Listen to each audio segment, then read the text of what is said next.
This is a Pelonis oil-filled heater.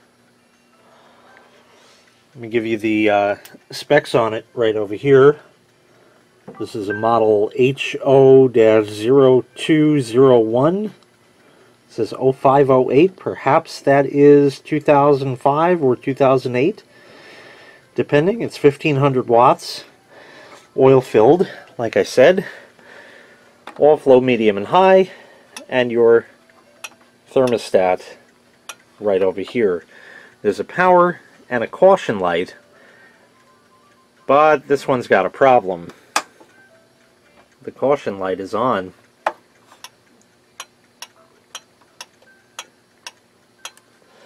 That's bad. Well, I guess we got to find out what's going on. Well, it's time to open this up. There's a plastic thing here. Incidentally, I have unplugged this for your safety. So this just pops out. Hopefully you don't lose it, which I didn't. And there's a screw way in there.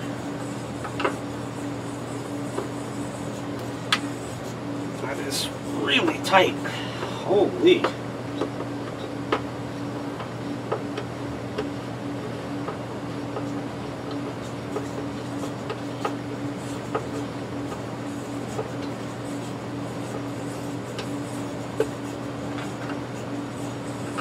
Okay,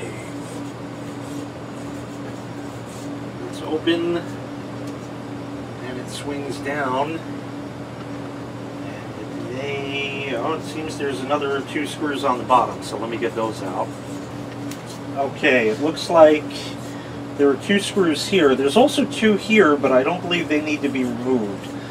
So just those 2. So let's get those out.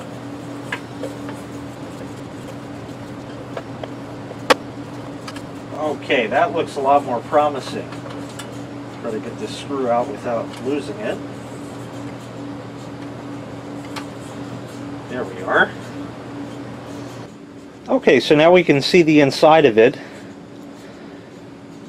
This is towards the bottom, and we have 3 terminals. So one is common, one is hot for the low element, and the other is hot for the high element, which is which I don't know. Over in here, although it's kind of hard to see, this is where the AC power comes in to this block, and then it goes through this stuff, and somehow it's all wired back to everything up top this way, which you can't see, which is where the switch is and the thermostat is, as well as the indicator lights. The problem is this sensor. This is the over temperature sensor. The heater was working fine, and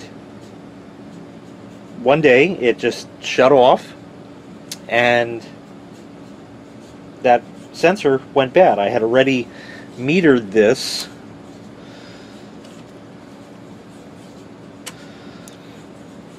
So I already know what the problem is, and if you look,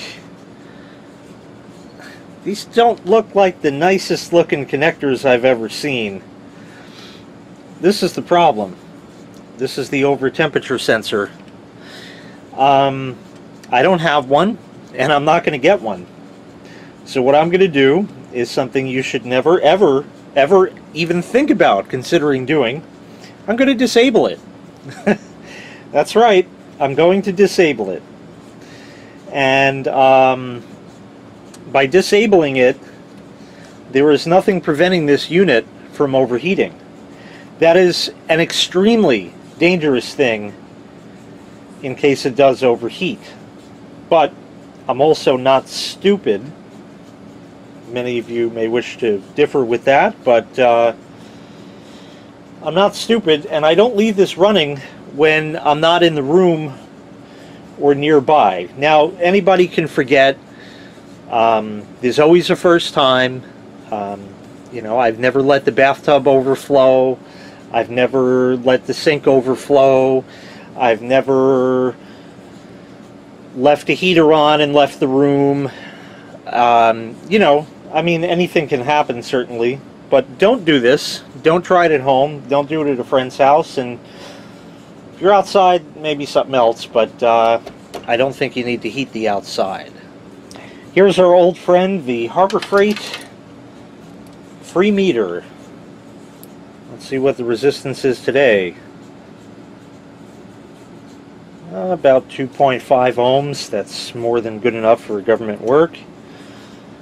We'll see if there's continuity. And there is no continuity over here. My meter certainly still works, but we have no continuity across that. That's because it went bad. When it goes bad, it opens the circuit, which is why there's no continuity, and the heater shuts off, and that's the end of it. Now, I did look for a replacement one of these. I couldn't find any. So, like I said, I'm just going to disable it. I don't know why they ran 2 wires to each one when they're simply connected together inside. But basically what we need to do is cut the connectors off and short them together. Now if I was smart and I had some sort of piece of metal to go between them, then I would just do that, because that way in the event I find another connector somewhere at some time, you know, or another sensor rather, I can replace it. But I don't have any of those. So we're going to go ahead and cut all these wires and wire nut everything together to make it have continuity again. On second thought, I do have something that'll work. I have that and another one and a piece of 14 gauge wire, solid. So I'm just going to make a jumper for it. It's not the greatest fit, so I think I'm going to also squeeze these down. I mean, I could go and actually just replace them. The chances of my finding or even pursuing a replacement connector are pretty slim, so I'm really having second thoughts about that.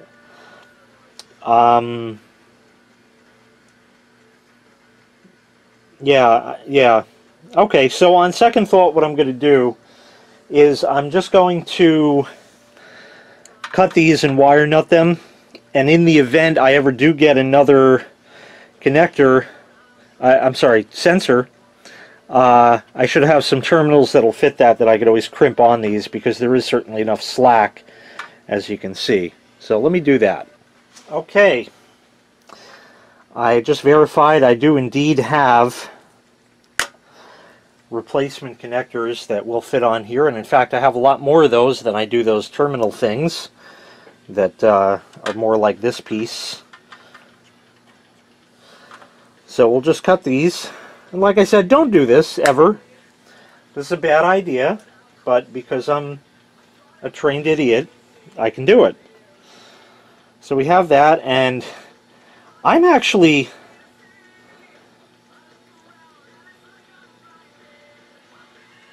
oh, okay, so one of these is a sensor for the, power for the light, so it's a thinner gauge. But I'm just going to wire it all together, because that's pretty much what it did to make it work, so we'll do that. And I'm not extraordinarily worried about this, because the thermostat in it works, and it works well. And that always would shut off, even at max temperature, set all the way, it would cycle itself. So I don't know, maybe poor oil circulation inside, I have no idea. This is an ancient automatic stripper. I had this since I was a kid. I think I was maybe 6 years old when I got this thing. I forget who even makes it, and I used to know the name. If anybody has an idea, I'll know it as soon as I see it. I can't read that off camera. Yeah, I can't tell exactly what it says from here. So anyway, we're just going to go ahead and strip these wires.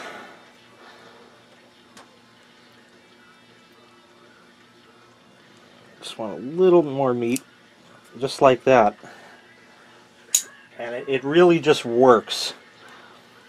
This is a smaller gauge, so we'll go maybe here. That worked.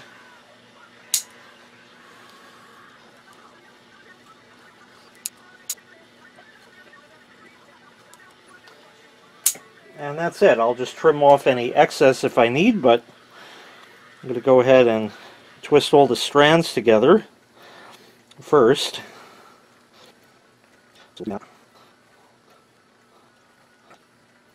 I use this heater every now and again in usually October or November, when it just starts getting cold out and I don't want to put the heat on just yet, but it's getting to be time. And I should probably trim those down a little bit. So, right about there. There we go. And now I'll twist that together.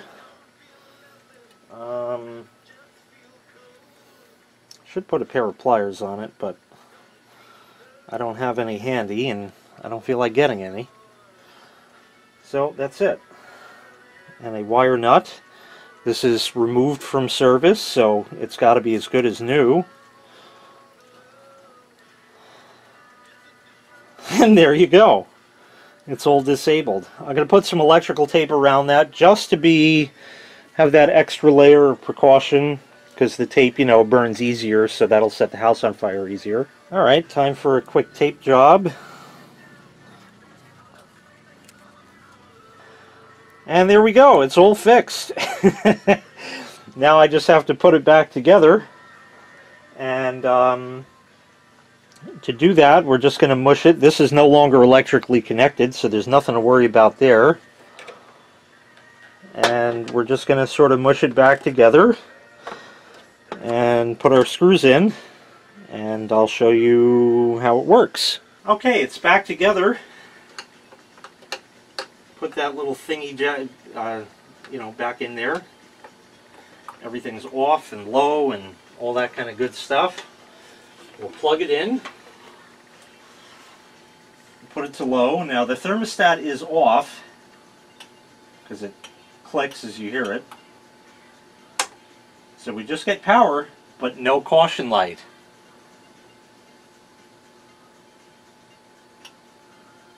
And that's it. It's on. So low is fine, medium is fine, high is both. And I'm going to leave this for a while and let it heat up. There we go. Operating properly. On high, thermostat on max. Everything ready. And we are certainly getting some heat there. Not much, because I just turned it on. Let me get this so you can read it.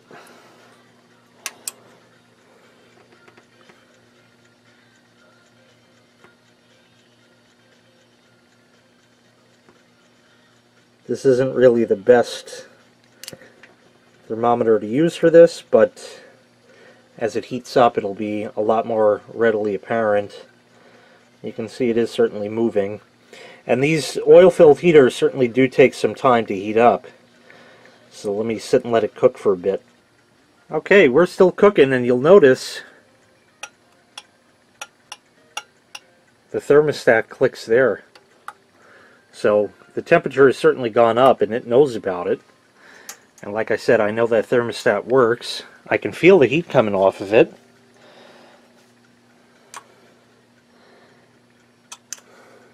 And it's getting hot even from my fingers in there.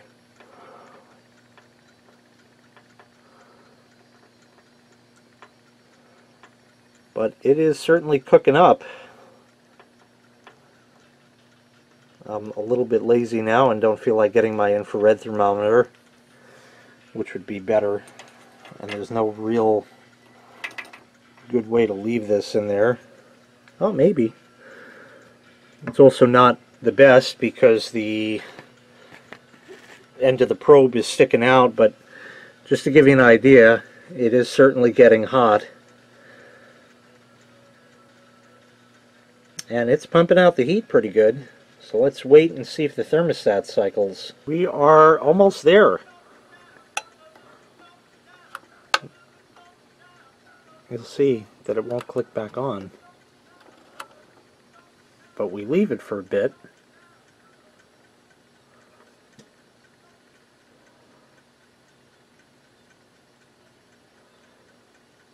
And eventually it'll cool down enough that it'll click on. There it is.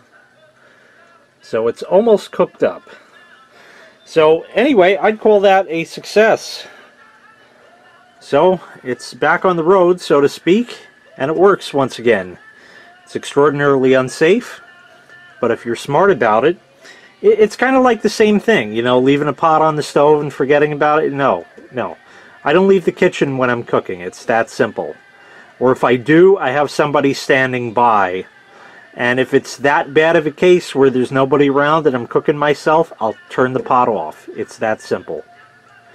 So it's just a matter of being safe, and then you don't need stupid safety mechanisms, anti-lock brakes, auto parking systems, backup cameras, all that stuff. You don't need it if you can provide the safety. So don't do this. It wasn't a good idea, but it works again. Thanks for watching. Make sure you hit like, make sure you hit subscribe, and take care. We'll see you next time. Bye-bye.